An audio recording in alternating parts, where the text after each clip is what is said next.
हाय नमस्कार. झटपट मराठी टिप्समध्ये आज आपण बघणार आहोत का ऋतू बदलला का आपण काही पदार्थ पण बदलतो. मग त्याचं प्रिपरेशन कशा प्रकारे आणि सोप्या रीतीने आणि पौष्टिकरित्या करायचे त्याच्या व्हिडिओमध्ये बघणार आहोत. लाल सुक्या मिरच्या आपल्याला विविध पदार्थांमध्ये फोडणीसाठी लागतात किंवा मग आपण लाल तिखट पटकन करतो किंवा असेच फ्लेक्स बनवून ठेवतो. तर त्याच्यासाठी मिरच्या आपण भरलेल्या असतात, परंतु त्या मिरच्यांना खूप वेळा खराब होऊन जातात, जास्त टिकत नाहीत.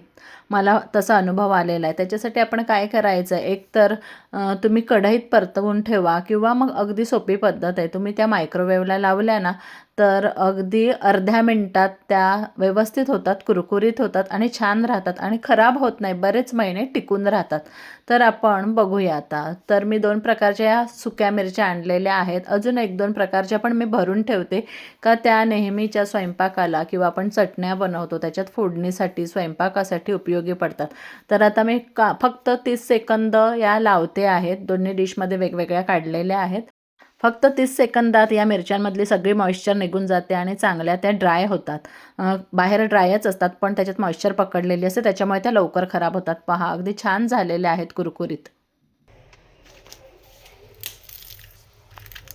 आता या कुरकुरीत झालेल्या मिरच्या थोडा वेळ बाहेर ठेवायच्या आहेत आणि कोमट असतानाच एखाद्या हवाबंद बरणीत भरून ठेवायच्या आहेत, म्हणजे चांगल्या राहतात. आणि तुम्हाला किती प्रकारच्या वेगवेगळ्या मिरच्या असतील ना त्या वेगवेगळ्या ठेवायच्या आहेत, सगळ्या एकत्र ठेवायच्या नाहीत. तर या मी 2 प्रकारच्या आणलेल्या, तर त्या 2 वेगवेगळ्या बरण्यांमध्ये भरून ठेवते आहे. अजून एक छोट्या प्रकारची पण मी मिरची भरते, ती अजून भरली नाही, तर ती अजून वेगळ्या बरणीमध्ये भरणार आहे.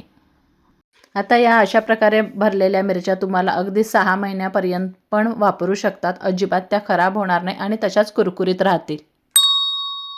आपली दुसरी टिप आहे टोमॅटो आणि आल्याबद्दल. तर ही टिप आहे ती तुमच्याचकडून मला मिळालेली आहे, म्हणजे तुमच्यापैकी एका व्ह्युअरने मला सांगितलेली आहे. 3-4 वर्षापूर्वीची ही टिप आहे, पण ती मी तेव्हापासून आत्तापर्यंत फॉलो करते. तर टोमॅटो आणले ना का ते फ्रीजमध्ये अजिबात ठेवायचे नाहीत. टोमॅटो मार्केटमधून आणले ना का ते लगेच स्वच्छ धुवून घ्यायचे आणि एखाद्या फडक्यावर पसरवून ठेवायचे किंवा मग फडकं त्याच्यावर पूर्ण कव्हर करायचं आणि सगळं पाणी टिपून घ्यायचं.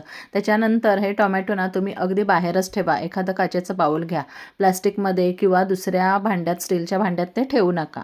तर मी आता असे हे टोमॅटो स्वच्छ धुतलेत आणि फडक्यात गुंडाळून ठेवले. त्याचप्रमाणे अजून एका सबस्क्रायबरने मला ही चांगली टिप दिलेली आहे. अजून म्हणजे दोघी-तिघींनी मला ही टिप दिलेली आहे का आलं फ्रीजमध्ये ठेवायचं नाही, फ्रीजमध्ये त्याला फंगस पकडतात आणि हे खरं आहे. तर त्यानंतर मी मात्र आलं बाहेरच ठेवायला सुरुवात केली आणि खरोखर चांगलं राहतं. तर टोमॅटो पहा झालेले आहेत आता पुसून. ह्या दोन्ही टिप्स एवढ्या उपयोगाच्या आहेत ना, त्याच्यातून अजून एक माझं काम झालं का, हे दोन्ही पदार्थ मी जेव्हा किचन ओट्यावर ठेवायला लागले तेव्हा माझ्या ओट्याची शोभा वाढायला लागली. आणि मी कायम, तुम्ही आधीच्या व्हिडिओमध्ये, जुन्या व्हिडिओमध्ये पण बघत असाल का, मी टोमॅटो अगदी माझ्या काउंटर टॉपवर ठेवते आणि काचेच्याच बाऊलमध्ये ठेवते. तर असे काचेच्या ट्रान्सपरंट बाऊलमध्ये हे पदार्थ ठेवले ना तर किचनला एक छान लुक येतो, किचनची शोभा वाढते. पहा माझं किचन खरोखर याच्यामुळे किचनला शोभा आलेली. आणि टोमॅटो, आलं अशा प्रकारे ठेवल्यामुळे अगदी तो कोपरा इतका छान सजला गेला आहे ना आणि खूप छान लुक दिसतोय. मलाच हा कोपरा खूप आवडलेला आहे. तुम्हाला ही टिप कशी वाटली? आवडली असेल तर तुम्ही सुद्धा असं करा, कारण एकतर हे वरतीच ठेवल्यामुळे सहज आपल्याला मिळतं सुद्धा, अगदी फ्रीजमधून काढायची गरज नाही, शिवाय घरसुद्धा छान दिसतं.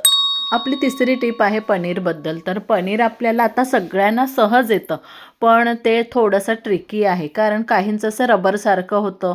तर तसं होऊ नये, व्यवस्थित पनीर व्हावं त्याच्यासाठी आपण काय करायचं आहे, तर पनीर करताना, दूध तापवताना खूप अशी गॅसची फ्लेम मोठी ठेवायची नाही, मीडियम ठेवायची आहे आणि उकळी येण्याच्या आधी आपण अंदाज घ्यायचा आणि तेव्हा आपण लिंबाचा रस किंवा व्हिनेगर ॲड करायचा आहे. दुधाचा बॉइलिंग पॉईंट येईपर्यंत आपण वाट पाहिली तर ते पनीर आहे ना ते रबरासारखं होतं. तर बॉईल होण्याच्या आधीच थोडा वेळ आपण हे ॲड करायचं आहे, म्हणजे अगदी छान पनीर सुटसुटीत होतं, रबरासारखं होत नाही. जेव्हा दूध फाटायला सुरुवात होते ना तेव्हा थोडा वेळ चमचा फिरवायचा, अगदी लगेच काढायचं नाही. आणि मग काढल्यानंतर असं चाळणीत काढायचं आहे आणि गार पाणी टाकून असं थोडं हलवायचं आहे.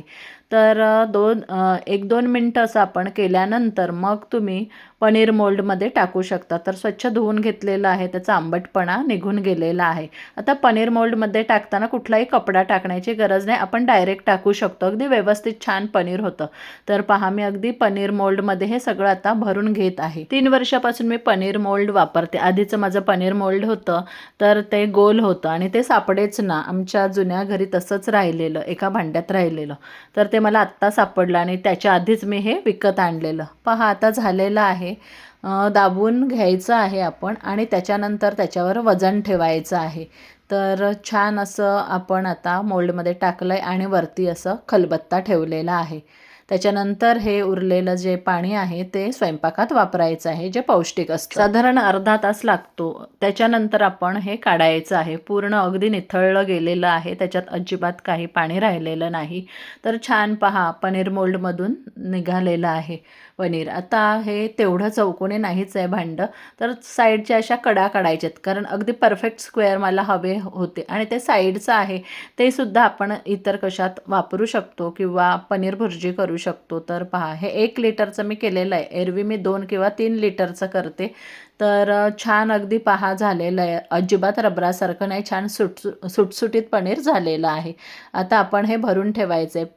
बरं, हे ठेवायचं कसं, तर खूप जण पाणी टाकून ठेवतात, तर त्याची काही गरज नाही. मी नेहमी हे फ्रीझरमध्ये ठेवते आणि फ्रीझरमधून काढताना पाण्यात काढून ठेवायचं आणि आपण वापरू शकतो स्वयंपाकासाठी. आता थंडी पडायला लागली, मुलांना ना काहीतरी चटपटीत हवं असतं, पण पौष्टिक नको असतं त्यांना. तर आपण चटपटीत पण बनवायचं आणि पौष्टिक पण बनवून ठेवलं ना का ते उपयोगी पडतं बऱ्याच पदार्थांसाठी. प्रत्येक चॅटमध्ये वापरला जाणारा हा पदार्थ आपल्याला हवाच असतो आणि तो जास्त प्रमाणात बनवून ठेवला ना तर अगदी 4-5 महिने सहज तो टिकतो. ही आहे चिंचेची चटणी, खूप पौष्टिक आहे. पौष्टिक का ती आता मी तुम्हाला दाखवते. आता ही ना तुम्ही सगळ्या आमटीमध्ये किंवा मग आंबट गोड वरण असतं त्याच्यात टाका. आमटी असते आंबट गोड, गुळाची किंवा चिंचेची आपण आमटी करतो त्याच्यासाठी पण उपयोगी आहे. शिवाय आपले आता बनणारे चाट असतात, थंडीचे दिवस आलेले आहेत तर त्याच्यात विविध चाट बनवतो, त्याच्यात ही उपयोगी पडणारी चटणी आहे. आता त्याच्यासाठी काय काय घ्यायचं, तर 1 वाटी खजूर घ्यायचा आहे. चांगला काळा खजूर घ्या किंवा लाल खजूरसुद्धा चालेल आणि तो गरम पाण्यात असा भिजवून ठेवायचा. अर्धा-1 तास भिजवून ठेवला तरी चालेल. आणि त्याच्यानंतर तेवढ्याच मापाने आपण चिंच घेतलेली आहे आणि गूळ घेतलेला आहे. चिंच जरा जुनी असेल तर अजून चांगली आणि ती पौष्टिक असते. गूळसुद्धा मी काळा गूळ घेतलेला आहे. काळा गूळ म्हणजे देशी गूळ. आता हे सगळे पौष्टिक पदार्थ आहेत आणि हे खरोखर पचायला चांगले आहेत. चिंच सहसा ताजी चिंच असते तर त्याने आपल्याला वात वगैरे होतो, पण जर चिंच खूप जुनी असेल तर ती चांगली असते. आता हे भिजलेले आहेत, गरम पाण्यात टाकलेले तिन्ही पदार्थ, ते आता आपण मिक्सरमधून बारीक करून घ्यायचे आहेत. बारीक करते वेळी खूप असं पाणी टाकायचं नाही, कारण आपल्याला केवढं पातळ हवं आहे तर त्याप्रमाणे आपण आधी थोडंच पाण्यात बारीक करून घ्यायचं. त्याच्यानंतर असं गाळणीने, मोठ्या गाळणीने गाळून घ्यायचं आहे. वरचा चोथा आपल्याला जो मिळेल तर तो पण तुम्ही कशात वापरू शकता त्या दिवशीच्या वरणामध्ये वगैरे. तर मी असं 2 टप्प्यांमध्ये वाटून घेतलेलं आहे, कारण भरपूर मी बनवून ठेवते का ती जास्त महिने उपयोगी पडते आणि खरंच खूप महिने टिकते ही. तर पहा, असं एवढी बरीचशी अशी ही चटणी झालेली आहे. आता ती आपण व्यवस्थित शिजवून घ्यायची. तर एका ओल्या कढईत ही काढायची आहे, म्हणजे खाली लागणार नाही. सुकी कढई घेतली तर खाली लागू शकतं.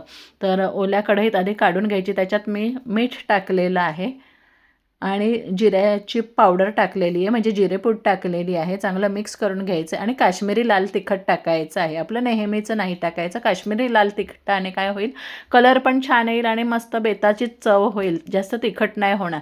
आणि आता मात्र छान असं मंद गॅसवर आपल्याला शिजवून घ्यायचं आहे. आता मात्र आपण पाणी ॲड करायचं. आपल्याला किती पातळ हवी आहे चटणी त्याप्रमाणे आपण घ्यायची आहे आणि चांगलं असंच सारखं ढवळत राहायचं आहे. ही चटणी ना शिजल्यावर थोडी ट्रान्सपरंट होते आणि छान असा ग्लेज येतो त्याला. त्याच्यानंतर गार करायची आणि एअर टाईट बर्नीमध्ये भरून ठेवायची.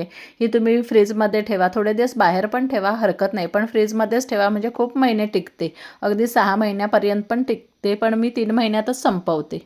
तर कसा वाटला आजचा व्हिडिओ आवडला तर लाईक, शेअर, कमेंट करा आणि चॅनल नक्की सबस्क्राईब करा.